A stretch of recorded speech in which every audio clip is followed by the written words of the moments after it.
तुम्हें आजादी दूंगा, उनका वो नारा जो आज तक हम सुनते आए हैं। सुप्रभात आदरणीय प्राचार्य महोदय, यहाँ उपस्थित सभी शिक्षकगण एवं मेरे प्रिय साथियों, आज हम कक्षा 8वीं के छात्र नेताजी सुभाष चंद्र बोस के जन्म दिवस पर उन्होंने किस तरह आजाद हिंद फौज की शुरुआत की, इस विषय पर एक लघु नाटिका लेकर उपस्थित हुए हैं। तो चलिए शुरुआत करते हैं। सन 1949, वक्त हो रहा है दूसरे दिन का। सुभाष चंद्र बोस को अंग्रेजों ने लड़ने के लिए आमंत्रण दिया है। तो चलिए देखते हैं इस विषय पर उनका क्या कहना है।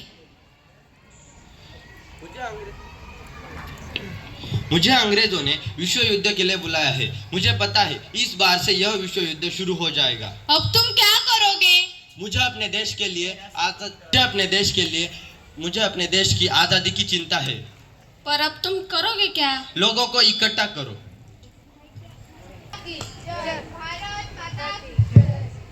जब ही अंग्रेजों को पता चल गया कि सुभाष चंद्र बोस ने लोगों को इकट्ठा करना शुरू कर दिया है और यह बात उनसे सही नहीं गई और उन्हें गिरफ्तार करके जेल ले जाया गया।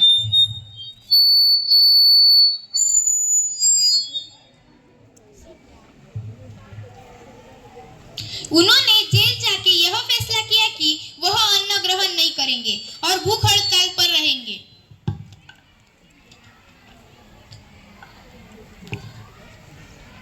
जब तक मुझे यहाँ से बाहर निकाला नहीं जाएगा तब तक मैं अन्न ग्रहण नहीं करूंगा।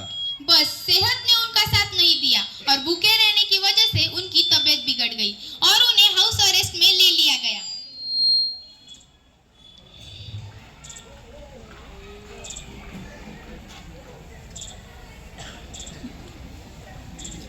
तो आइए देखते हैं कि घर पहुंचकर उन्होंने क्या किया।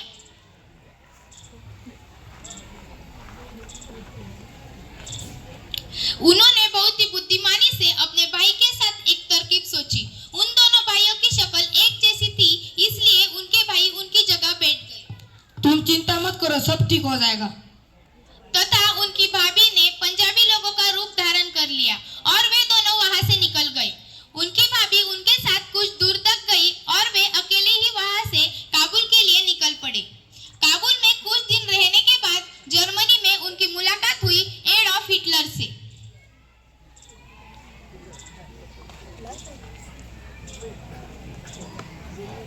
एडॉल्फ हिटलर से उनकी मुलाकात सफल हुई। एडॉल्फ हिटलर उनकी मदद करने के लिए तैयार हो गए। उसके बाद उनकी मुलाकात हुई जापान की महारानी से। जापान की महारानी से भी उनकी मुलाकात सफल हुई। उन्होंने मदद के तौर पर उन्हें 400 लोग दे दिए ताकि वह आजाद हिंद फौज की शुरुआत कर सके और उनकी कही बात सच निकली। सितंबर 1949 में दूसरा विश्व युद्ध शुरू हो गया।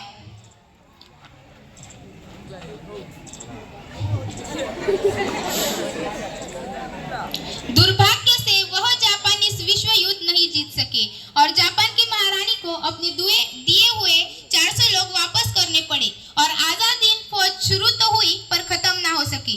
तो 400 भारतीय होकर इस बात का सुभाष चंद्र बोस को भी अंदाजा ना हुआ और आजाद हिंद फौज आज भी इनके रूप में अपने काम में अटल है। मेरे भारत देश के पहले वासियों, आप सभी तो जानते ही हैं, आजाद हिंद फौज का गठन हो चुका है। अब हम सब हमारे भारत देश को आजाद करा कर ही रहेंगे। तुम मुझे खून दो, मैं तुम्हें आजादी दूंगा। तुम मुझे खून दो, मैं तुम्हें आजादी दूंगा।